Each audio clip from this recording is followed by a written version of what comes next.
escalated yesterday over a bomb threat aimed at Shen Yun Performing Arts, the latest in the 50 similar threats Shen Yun received in the last 3 months.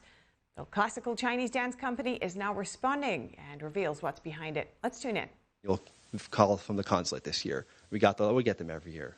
They seem to be going through the motions with this, but then they escalated to other forms. We had tire slashings of our buses, and this is an example from last year, but this actually started in 2010.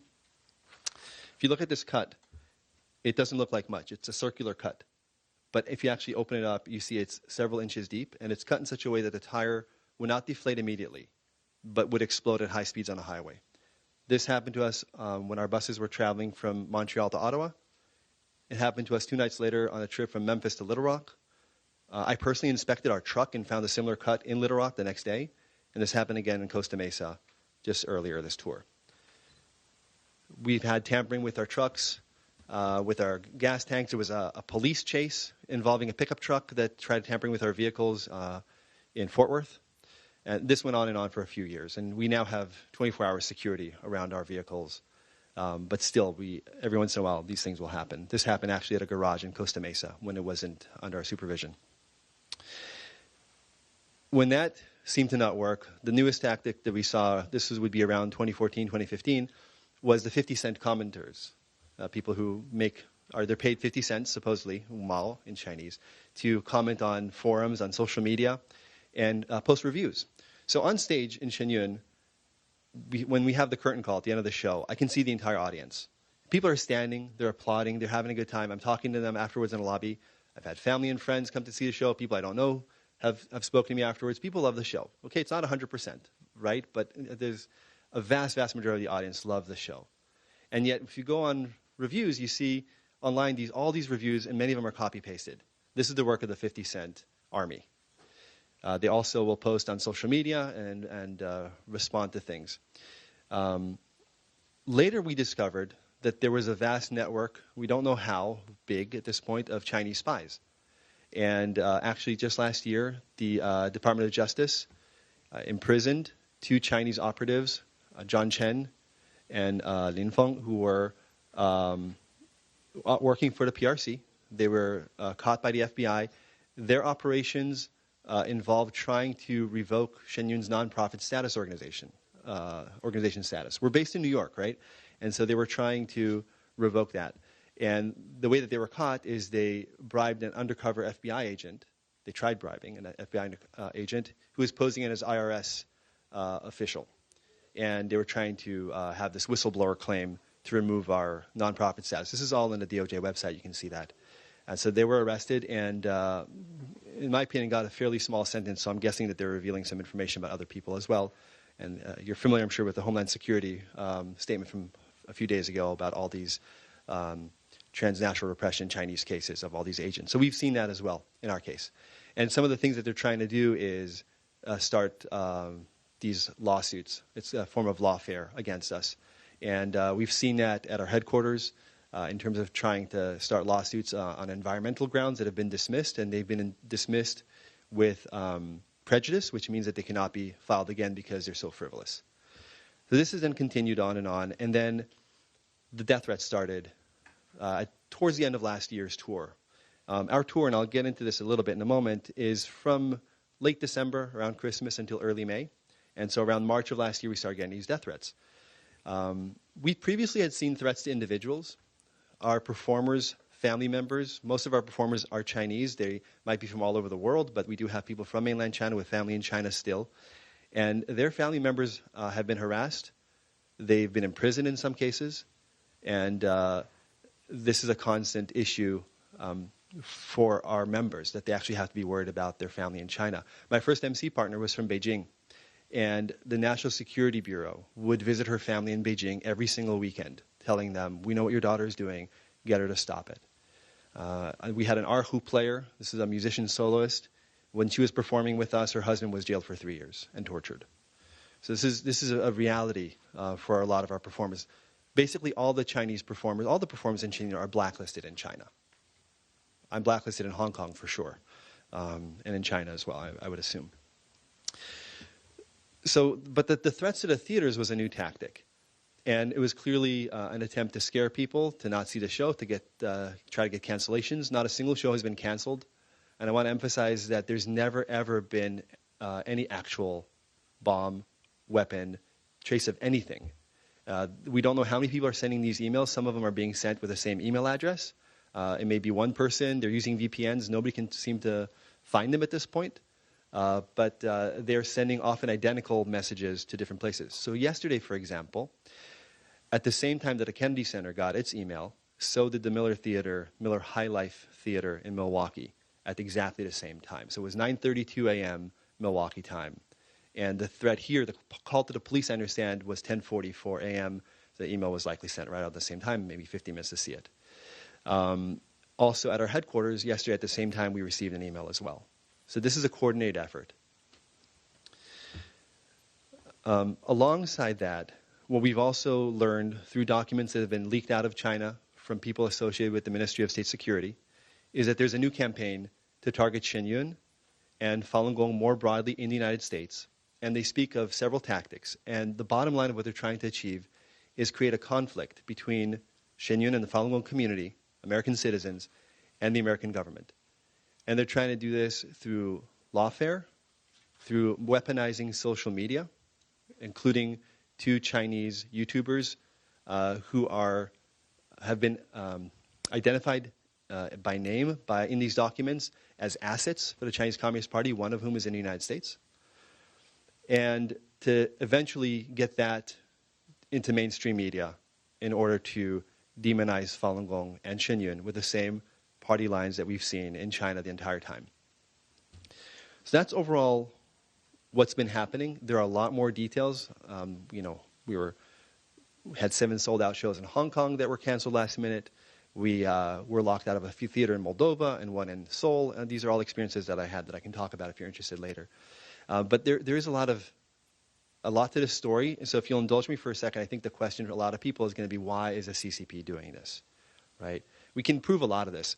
When I started noticing this, I started documenting these on my website. And you can go to lishailemish.com or just Google who is afraid of Shen Yun. You'll find it and have an incidents tracker there. And I have links to a lot of the documents. You can ask me for other ones if they're not there. I have 137 cases as of this morning. I just added the Kennedy Center in over 40 countries where we've seen these examples I'm talking about. There's media reports about them. There's firsthand accounts from theater managers. This is all very well documented. So why is the CCP doing this? So to get to that answer, I really need to take a step back and hope you'll indulge me for a second, because you got to go back to the story of Falun Gong in China and Shen Yun here in the United States.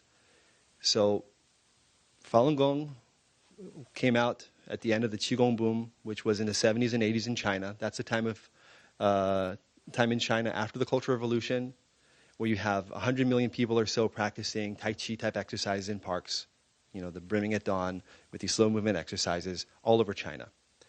And in 1992, Falun Gong is introduced to the public.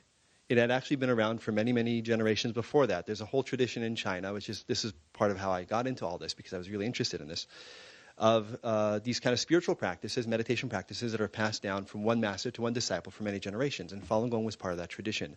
But in 1992, at the end of the Qigong boom, it was brought out to the public by Master Li Hongzhi and said, okay, this is going to be a free practice, and also I'm going to explain some of the things that are happening in this Qigong boom, and you can see for yourself and can practice this. Practice is very simple. There's 5 exercises. They're the principles of truth, compassion, and forbearance.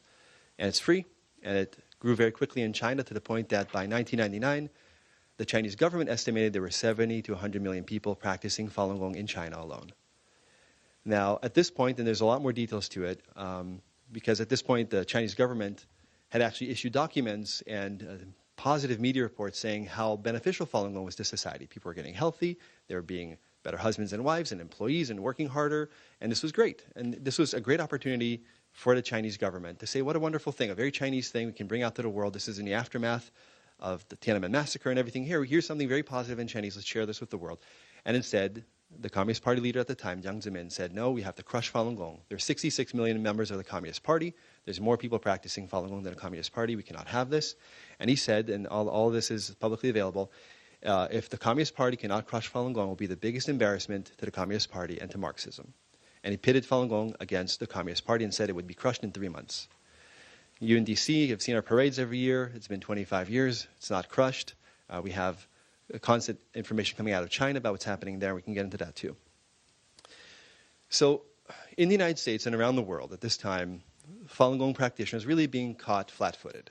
And these are people like myself. We were interested in the practice because we wanted to go sit under a tree in a park and meditate and contemplate the purpose of life and maybe be healthier and find some tranquility. This is what it was about. I came to Falun Gong through baseball because I was interested in guided imagery and meditation for baseball. And I ended up going to Tai Chi and eventually Falun Gong. Everybody had their own path. None of us were interested in politics. None of us were rebel-rousers knowing how to do political campaigns and lobby in D.C. But when the persecution started, people were being arrested at Tiananmen Square. It was all over the news. But nobody knew who Falun Gong was outside of China. And so the media repeated a lot of the propaganda coming out of Beijing, including the terms that they use, including claiming that this is a problematic group and that this is for the good of China and everywhere else. And then we have hundreds of thousands of people being rounded up, thrown to labor camps, and then disappearing, tortured, and killed. Later we have organ harvesting, and very well documented at this point. And so outside of China, we're thinking, what can we do? And so, yeah, you saw parades here in D.C. You maybe have seen torture exhibits that people did, flyers on the street. There started websites and media companies, all with the purpose of exposing the persecution and what's happening to often family members in China. And so about 3 or 4 years into that, they started putting on these performances. At this time, I was studying in college. I was at Pomona College. And I was actually researching the human rights atrocities in China and whether or not it constituted genocide. And I was writing about this kind of stuff academically. Both my parents are academics. That was the track I wanted to go. And there was a Chinese New Year gala that Falun Gong practitioners put together. First in New York in Madison Square Garden, and eventually came to L.A. where I was studying. And a friend of mine said, hey, will you MC this show?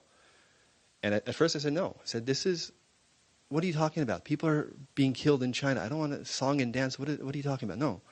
But she kept calling, and it became easier to say, okay, fine. And so I did it, and I hosted that show. It was mostly Chinese audience members at the time, and it was the Dragon Boat Festival. And the next year we were at Radio City Music Hall, and I emceed that show. This was not yet Shen Yun. But that summer, they said, okay, let's do this for real. Let's start a company. And so then you have all these people who are Falun Gong practitioners who are elite artists, right? Because people came from all walks of life to practice Falun Gong. You had Communist Party officials practicing Falun Gong. You had farmers and factory workers, and you had top classical Chinese dancers and musicians and choreographers and composers. And some of these people were overseas. They were from Australia and Canada and California. And they said, let's create our own company. And so they started Shen Yun at a place now called Dragon Springs, which is about 2 hours outside New York City, and said, our mission is going to be to revive traditional Chinese culture. This is the culture that was destroyed almost entirely by the Communist Party over 70 years of rule, and actually even before that, if you go back, most notably during the Cultural Revolution. So, okay, we're going to bring this culture back, and that's going to be our mission. We're not going to be shy about it. And if you see our tagline is China before communism. And as part of the performance, we're also going to show what happens to Falun Gong practitioners in China. And so every show, we have 1 or 2 pieces, maybe a song, that talks about the persecution of Falun Gong in China. Okay, it's not the majority of the show, but it stands out, and actually is one of the things that audience members find most moving and inspiring. They tell us that because it's about not just about the brutality and the horror of the persecution, but the courage of standing up to it and the resistance and the peaceful resistance to it. So, getting back to why is the CCP doing this? These are going to be your 2 reasons. First, the mission is to revive a culture that they set out to destroy, and we can talk about why they would do that as well. And the second is we're exposing this human rights atrocity they've spent more than 2 decades trying to pretend does not exist, pressuring anybody who will dare speak out about it, including American journalists in China, to not cover it, and revoking sister city relationships for any city that issues a proclamation, these kinds of things. And here we are performing it at the Kennedy Center, at Lincoln Center, at Tokyo Opera House, and everywhere else around the world except for China. And we have congressmen and CEOs and media executives and Hollywood producers and designers, and all these people are saying how great it is, and the reviews are online. You can see them on camera. And this terrifies them. And so this is what we're seeing now as part of that campaign. Personally, we've all been impacted by this. I think I'll let Alice talk about that briefly, and then I'll come up with a couple of closing marks, and we'll go back to Q&A. You want to come up?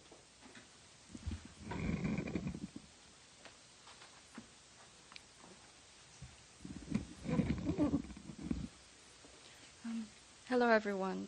My name is Alice, and I'm a percussionist and timpanist with Shen Yun, and I've been performing with the company for 16 years now. And actually, I really feel a part of me, I'm still in disbelief at what happened yesterday at the Kennedy Center. While I was waiting outside in the cold, I was thinking, wow, like anyone would dare to send a bomb threat to a performing arts venue that's basically the national cultural center of the US. So yesterday, I remember I was actually looking for my performance outfit, and unfortunately, I was really close to stage door when the evacuation announcement was broadcasted. So I had to file out without being able to like grab my coat, grab my warm clothes. And at first, everyone, I think initially thought it was probably just one of those fake fire alarm drills. So we went out and walked really slowly, and then we passed by security guards, and they told us, security guards of the Kennedy Center, and they said, this is not a drill, this is not a drill, everyone file out quickly. So while we were waiting outside, afterwards, well, at first they actually evacuated us to this building next to the Kennedy Center called the Reach. So fortunately, at first we were able to keep warm. But then after around like 20 minutes, I think, they told us that everyone had to leave this building too and wait outside for the K9 unit to come in. And when I heard the K9 unit, I thought, oh, this must be pretty serious and must be related to some sort of bomb or like explosive threat. So in the end, our schedule got delayed, but we still tried our very best to squeeze as much rehearsal and preparation time as we could into our day, and because we still wanted to start the show as planned. Because I think as performing artists, we really want to we have a simple wish of really just to bring the best for the audience and really for our company to truly showcase genuine traditional Chinese culture. That's really just our simple aim. So even though all of that happened yesterday, we were still thinking of the audience members. And in the end, we managed to squeeze in a tight rehearsal. We prepared, I tried to prepare really fast. And in the end, the show still went ahead as planned. So we were really glad to see that we were still able to perform for the audience members who came that night. I'd like to share that being able to perform in Shen Yun is actually I'm really grateful for the opportunity. And I think it's actually a really amazing opportunity to be able to learn about my own culture and to truly connect with my heritage, because this is the mission of Shen Yun, is to revive traditional Chinese culture. And that's actually something that's totally unthinkable in China. And I feel a lot of people around the world, if you've never lived in China or grew up in China, you'd question and I think you'd find it hard to imagine why you wouldn't be able to learn traditional Chinese culture if you live in China. One of the main reasons that Li Shai touched upon was that it's because communist ideology is completely the opposite of what traditional Chinese culture is like. Traditional Chinese culture is really rooted in spirituality, in a lot of traditional beliefs. And those are the things that the Communist Party has been trying to wipe out for decades since they took over. So this was actually one of the main reasons I wanted to join Shen Yun, is to be able to learn and connect to my own culture, which I definitely wouldn't be able to do in China or in any other Western country. I actually remember when I was in China, when I was really young, my family and I, we actually immigrated to England, to the UK, when I was really young. But I actually attended 1 year of elementary school when I was still in China. And I remember reading through the textbooks at 6 years old. Almost all the readings in the textbooks, at least more than half, it was about the communist leaders and praising the communist leaders, like praising Mao and like Stalin and Lenin. And then at 6 years old, that was what was left in my impression. Like, oh, this is what we do as Chinese people. We should praise communist leaders and praise communism. Then afterwards, of course, my family and I, we immigrated to England. And it was actually one year in my teens, when I was attending high school in England, when in history class I did a semester on totalitarian regimes, and we touched upon communism. That was when I realized, it was really, I think, a revelation for me. I realized, wait, Stalin and Lenin, they aren't these great guys that the Chinese government are saying that they are. So I feel like growing up in the West, I had the freedom to learn that traditional Chinese culture is so much more diverse and rich, and it's full of spiritual and traditional beliefs. And it's completely the opposite of communist ideology that the Communist Party in China is trying to put forward to everyone. But now it seems like someone wants to stop Shen Yun from showcasing this traditional culture to people around the world, that people around the world, especially in free Western countries, have the freedom to see. My immediate family, we actually are all Falun Gong practitioners, my parents and I, and we've been fortunate enough to avoid the persecution in China because, of course, we left China many years ago. But actually, my grandparents on both sides of my family, they've been subjected to regular harassment by people from the Ministry of State Security. They would go visit my grandparents. In Chinese, there's a term called 请喝茶, which means you're invited to drink tea, which sounds nice, but it actually has a very scary connotation behind it. They go and they would speak to both sides of my grandparents, and they would mix the conversations with sometimes with threats, sometimes with bribes. Sometimes they would say, "Oh, you know, if you tell your children, which is my parents, to come back to China, we guarantee them safety. We promise that they will be free from persecution." Other times they would like threaten my grandparents and say, "Oh, you better tell your kids abroad to not engage in any anti-government activities." Yes, they were subjected to that for many years, but they actually passed away a few years ago. But when they were still living in China, that was something that happened to them and to my family members. So these recent threats that Shen Yun has received, these bomb threats, these mass shooting threats, including sexually very violent and graphic threats that targeted female performance members that we have received. I feel like these are the kind of things that shouldn't be what people living in a Western society go through. These things are usually what happens to people living, say, in a totalitarian regime who have no freedom and are completely controlled by the government. So this year, I've witnessed firsthand really like how the efforts to cancel Shen Yun has really escalated. But as I said at the beginning, as performers, we really just have this simple aim and a simple wish to really bring traditional Chinese culture to audience members around the world. And we put in a lot of effort every year back in our headquarters during rehearsals. We rehearse very hard, really just to bring more like positivity and more hope to audience members around the world by showcasing genuine Chinese culture. But I think these bomb threats, mass shooting threats, and like sexually very violent threats, they're really trying to scare audience members away. They're trying to scare theaters away from working with us, cooperating with us, and they're trying to scare people in America, performing artists, they're trying to scare them away from working for our company. And I feel, and this company is actually completely made in America, as Li Shai just described. So I feel if this scare campaign actually really succeeds, I think whoever it is behind this, they will be successful at destroying a very successful US dance company. So I feel that standing on free soil, standing on US soil, we have, we need to speak up about this as members of the company. Yeah.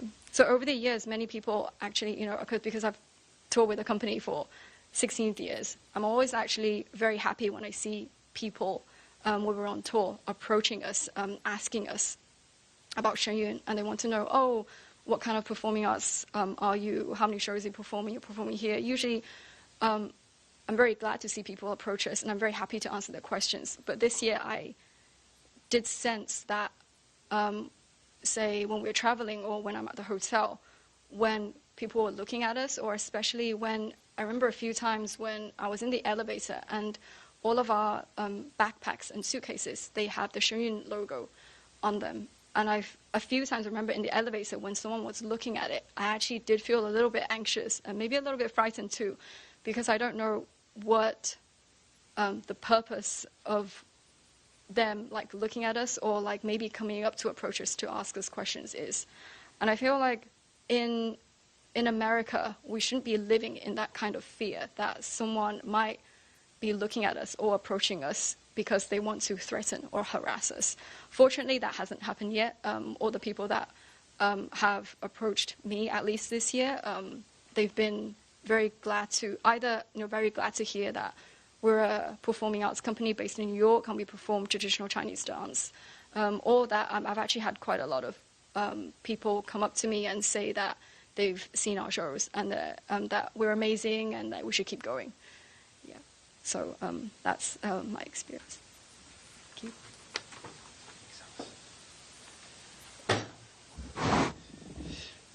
you. When Alice says that it's a great American success story, just so you know, when we started, we were one company, about 80 performers, dancers, musicians, technical crew, MCs, singers.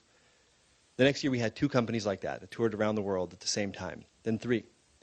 We now have 8 companies that tour around the world at the same time, performing. We've performed in front of over 10 million people at this point, 1.5 to 2 million a year, about 200 countries, 200 cities around the world, 5 continents. So it's a huge success story in terms of what the company has done. But we've done this in spite of financial recession when we first started, in spite of COVID, in spite of not having any government backing. Forget the Chinese government. We haven't had government backing to support, or corporate backing for that matter. And with the Chinese Communist Party snapping at our heels the entire time. And it seems like this year is very critical in terms of them really trying to take us down. I have some of the death threats. I don't know if you guys want me to read a couple to you. Just give you a few examples. This was on our Shen Yun website, Chinese New Year's Eve. So that's January 27th, just this year. Quote, "We used alcohol and glass bottles to make a large number of improvised incendiary bombs. On the first day of the Chinese New Year, many of us will secretly go to Dragon Springs, that's our headquarters, in New York, set fire to nearby vehicles, then kill the guards, break into Dragon Springs, and throw them at the wooden buildings. Molotov cocktails. Kill everyone in sight. At the same time, our personnel will attack members of Congress who support Falun Gong." Here's another example, February 8th, 2025, on the Shen Yun website too. "I swear to God, we will kidnap and kill Falun Gong supporters in the U.S. Congress in the near future, and then dump their bodies on the streets of Washington, D.C., at the Statue of Liberty or around the White House." February 11th, 2025, this was actually sent to the Falun Dafa Information Center, which has been documenting a lot of the persecution cases, including what's been happening to Shen Yun.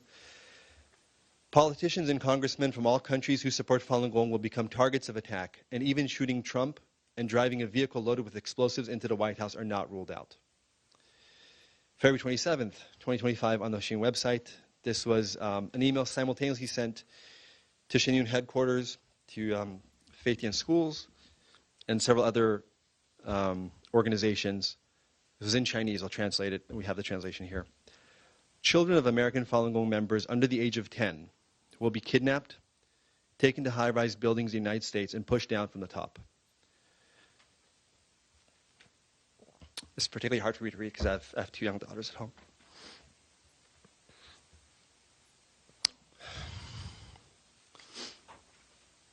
"Girls will be raped, or their vaginas will be cut open with a knife and gang raped, then push them down from the top. I swear to Matsu that this prophecy will definitely become a reality." Where we live in the Hudson Valley, people don't lock their doors. They leave their garage doors open at night. Everybody knows everybody. I had to install security cameras, 24/7 monitoring, and I know a lot of people who have to do this now in New York. This is a map which I think you have in your handouts of the transnational repression targeting Falun Gong and actually targeting Shen Yun specifically. This is all over the world. Here's an email that we got. This is when we're performing at Vancouver, Queen Elizabeth Theatre last year. There's a picture of homemade bombs.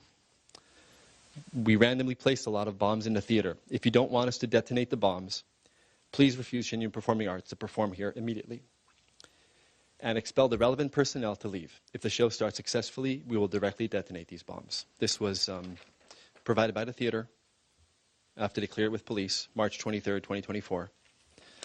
Here's one from earlier this year. This is in Atlanta. This is the original email sent to the Atlanta Theater. The translation is, if you allow Shen Yun to perform, we will definitely sneak into the theater as audience. Once the performance starts, we will pull out our guns, and kill everyone. There's 27 rounds and a handgun. These same emails were sent to multiple theaters. I think we can open up the questions. I think I want to just, not in passing, but I think it's important to mention that the Kennedy Center did a great job yesterday. Metropolitan Police as well. U.S. Park Police. They were very professional. And we don't take these pranks, and they appear to be pranks, we don't take them lightly. The theater always inspects the entire facility. They bring in canines. They have all kinds of other devices that they use. You don't know exactly what they do, but we see the dogs. And we make sure that even though we think it's a prank, and even though we have copies of the exact same email to multiple theaters, we make sure that we do due diligence and make sure everybody's safe. Kennedy Center has informed us they've increased security for the shows, including last night, but throughout our stay here, so it's safe. And obviously, the people who are sending these cannot be in 3 different countries at the same time. But that's important, and we do want these investigated. We do think that the authorities, especially we're here in D.C. right now, really need to look at it, find out who's sending this. We're getting taunting emails from the people sending these threats. We got one on our website yesterday saying, haha, you guys can't do anything. Mocking various parts of our administration and our security apparatuses, saying you can't find us. And we just keep doing this. So it's really time for whoever can in the U.S. government to find out who these people are and stop it. All right, that's a lot. Let me open up the questions and see what we have here. Yeah, go ahead. Obviously, these messages are distressing, but just to verify, there has been no incident of actual violence. And also, can you speak more about how you are ensuring that people who are coming to these shows are a member of this group who is targeting you? Right. The only actual acts of violence that we've seen has been tampering with our vehicles' tires. There has been no incident of any security or safety threat in any of the theaters. We've been perfectly safe. These have all been pranks. Police has investigated. Every case has been reported to the police and to the FBI. And they've increased security. They say that we don't know exactly what the Kennedy Center is doing. You can definitely direct your question to them in terms of security, but they said they increased security and they checked before the show. Yeah. So we talked about for signs that have been seen over the years of potential CCP efforts to sabotage the show and threaten the performers. Just wondering if there's any explicit actions by, say, the Chinese consulate or affiliated organizations of the CCP that's been trying to, for example, threaten the group or tell even lawmakers not to. So what we have are dozens of cases of Chinese embassies and consulates writing letters and visiting. We have pictures of them knocking on doors in theaters. We have the theater managers and directors telling us they received the phone calls. We have copies of the letters. We have them from Korea, from the United States, from Europe.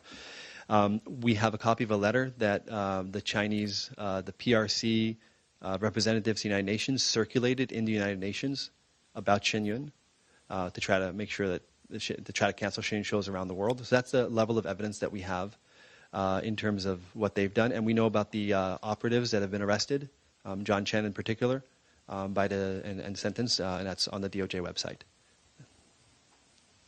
Yes? How determined are you as performers to keep on performing as dreadful despite these threats? 100% determined to not miss a show and keep performing and keep bringing the message of the show. And I think it's important also to mention, Alice talked about reviving traditional culture. The performance's message is very uplifting for people of any background, religious background, ethnic background, cultural background. My job as an MC is to introduce the stories and the legends that we have, but really classical Chinese dance, which is the main art form, is a very universal language. And you can express through dance and through music things you can't express through speech. And when people describe the show, they say it's full of hope and that they found in it a lot of virtues that resonate with them. And we have regularly, you can see these reviews online, people of deep Christian faith in the South of the United States talking about how this, gave them inspiration spiritually. And I think the reason for that is because the performance is deeply rooted in these virtues. The stories are the surface. And you might see even some of these stories in movies and shows coming out of China. But what Shen Yun does that's different is it keeps the essence of the stories, the virtues behind them. When you have the story of a great general like Yue Fei, his loyalty and his sacrifice. And we have stories about the Monkey King. It's actually a story about a spiritual journey. And these are the ideas that really resonate with people. And looking around backstage yesterday, the dancers were not deterred. Nobody's afraid. People are working hard. They're very good at what they do. They are the world's top classical Chinese dancers and musicians as well. And they're very determined. I think for a lot of the performers, and including for myself, but especially for the Chinese people, their dream is to bring the show to China someday. And we're still holding on to that dream. But no, nobody's afraid. But we do want to make sure people are safe, for sure. Yes? I'm sorry, I missed your name. My name is Leeshai, Leeshai, Lemish, Lemish. And this is Alice Liu, Liu. And your title is MC, yeah. That was it. Yes, of course. With some of the groups that are tied to or in community with people of color pulling out of the community center since President Trump assumed the role of chairman, what is your commitment to staying in the community center for this tour? I don't know too much about what's been happening. I know it's been in the news. We are hoping to stay in all the venues that we're performing in right now. Our commitment is to audience members, and we have people from all walks of life and all colors coming to the show wherever we go. Like I said, we performed in every state at this point. And it's really interesting to see the reaction from audience members and how the cultural is different wherever we go, but the reaction is very positive. So in Japan, for example, people tend to be more reserved. And then you go to other places in the United States, and it's much more boisterous. So our commitment is definitely to the audience members, and we hope to keep bringing the show to all the theaters where we currently are and beyond. Yes? Can you talk about the progress of any investigation that's ongoing or the past about the numerous threats and also The progress of investigations? threats facing the group and also about the administration, over the years the U.S. government has been working against transnational repression by the CCP. Just wondering what's your message to the U.S. government? What can be done to prevent COVID? Yeah. I think, personally speaking, I think there's, over the last few years, with all that's happened with China, you'll go back to COVID and Hong Kong and all these threats to Taiwan and things like that, you're seeing more clarity about what the CCP is. I think when the persecution of Falun Gong first started, we were saying regularly, I remember press conferences back in the day, when we were saying, if the persecution of Falun Gong is not addressed now, this will be an issue for many years to come for many groups. A very obvious example of how that's come to play is organ harvesting, where in 2006 we learned that Falun Gong practitioners were being killed for their organs, for reverse on-demand organ harvesting. And there's a lot of information, there's tribunals on this, there's congressional stuff on this. We won't get into the evidence of that right now, but that's all there. And not enough was done to stop it. And then a few years later, and when the Uyghurs were rounded up, and all the men started disappearing into labor camps, and now it turns out that they're very likely on a very, very large scale, maybe as large, being killed for their organs as well. And it's the same with the transnational repression. In 2002, I was in D.C. Speaking at a congressional hearing hosted by my congresswoman from California, Lynn Woolsey, Democrat. And it was about transnational repression. And it was about how people in the United States had their phones, they would have conversations that they had in private in a park played back to them on their answering machines at home. And this happened regularly across the country. We had break-ins into people's houses in New York, including spokespeople for the Falun Gong community. We had people who were beaten in Chinatown. We had people who were taken into a consulate and beaten up in there. I personally was involved because I had been in China. I was beaten up in Beijing. And so we had a congressional hearing about that, and there was a House Resolution 304 that I think later evolved into House Resolution 605, which was passed later on, about this. So this has been 20-something years, and we're very thankful for every support that we get from the government across both aisles and very much at the local level as well, but I think there's more that can be done. Yeah. Is that it? Okay, I think one more. Yeah. You have in the packet a piece about the New York Times, and I don't know if it's directed at events companies so much as it is sort of the larger Falun Gong Mm-hmm. enterprise in the country. And I'd be very interested if you had any comments on the genesis of this seeming campaign by the New York Times. It seems as though it had something to do with obstruction or incentives, I would say, from the Chinese Communist Party. Yeah, thank you.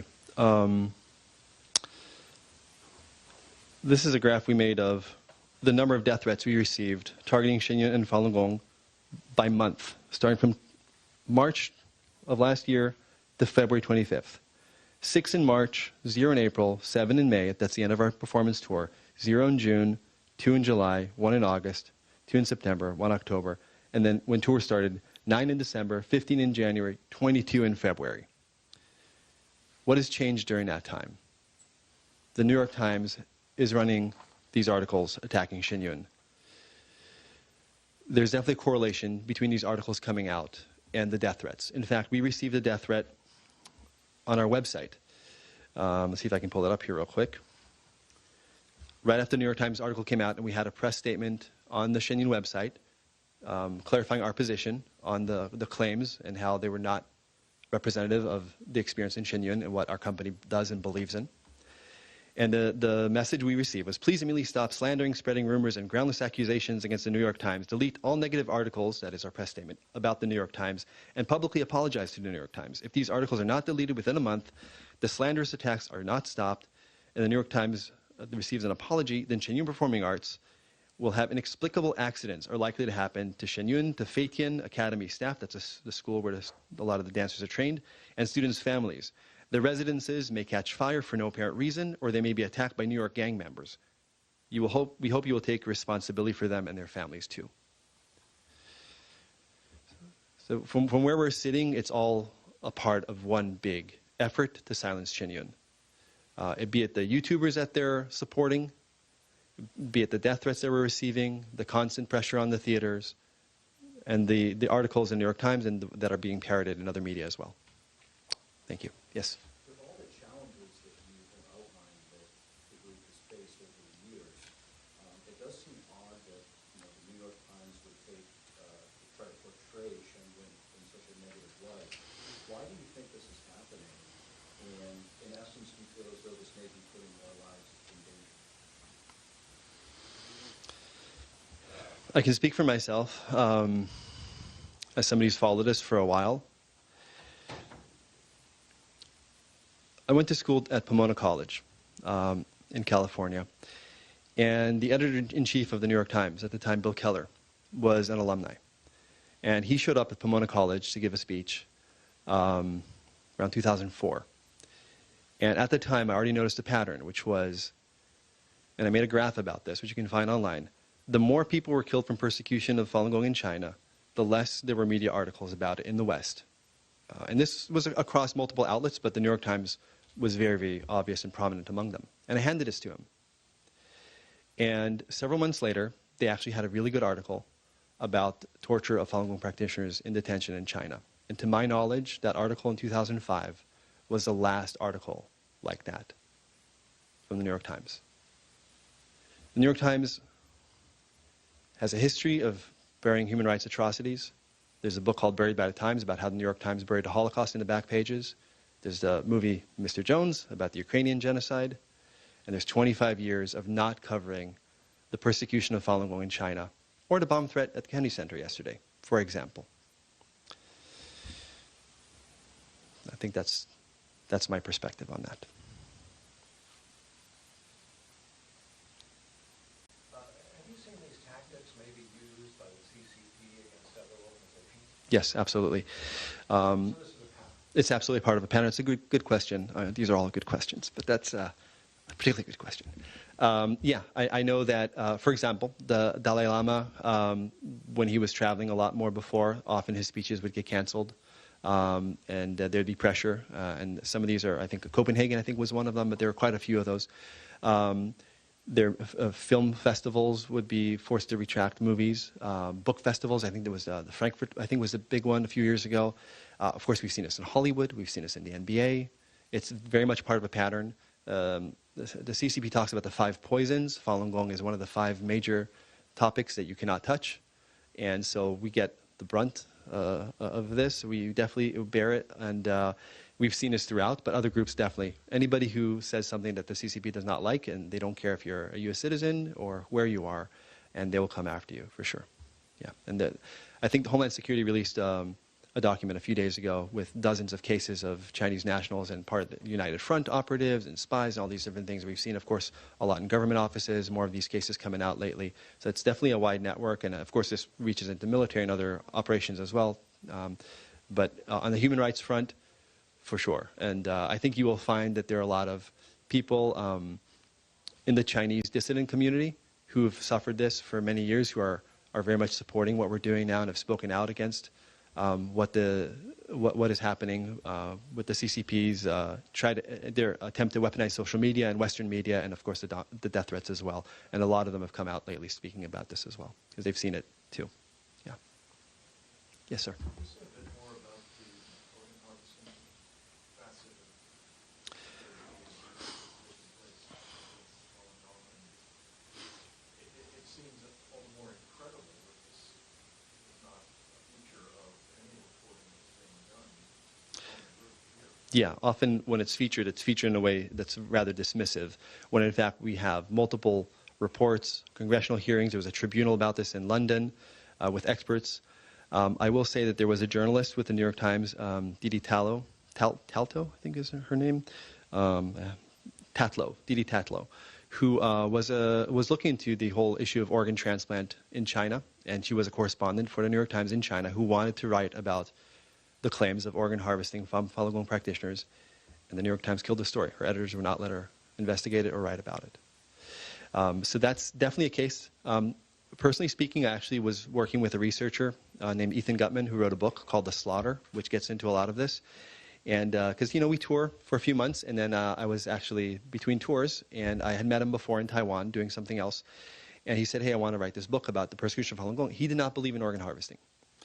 And we said, okay, let's go talk to some refugees and get their firsthand experiences. And we traveled, and we went to, first across North America, and we went to, especially in Bangkok, where in Bangkok you had people who just escaped persecution in China.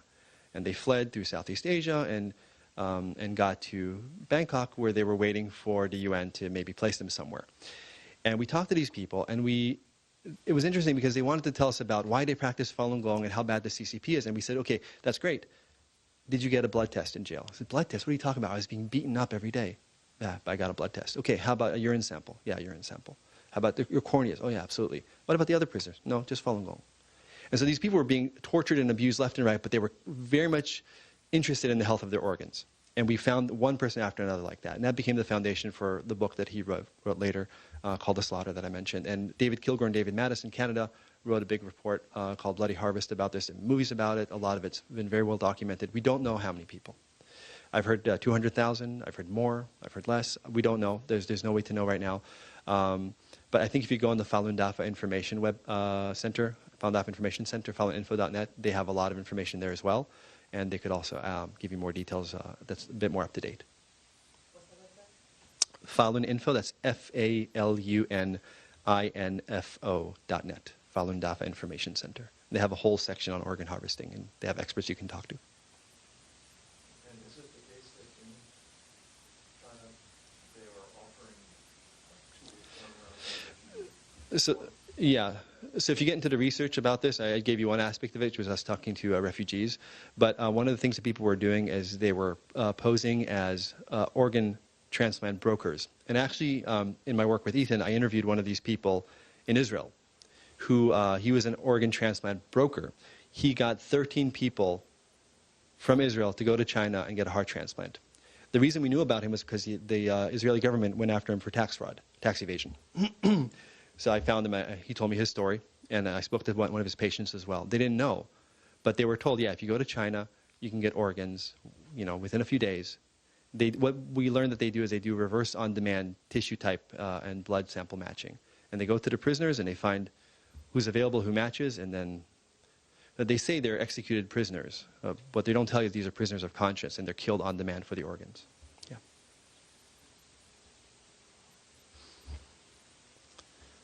Just one other question. Yes, sir. I don't have the name off the top of my head, but I understand that one of who was reporting on this issue for the Times, I think not just about Shen Yun, but about a larger enterprise, who was married to a Chinese national. I don't know anything about that. Yeah. Yeah. Okay. Thank you, everybody, for your time. We appreciate it. We're going to get ready for our show tonight. Thank you.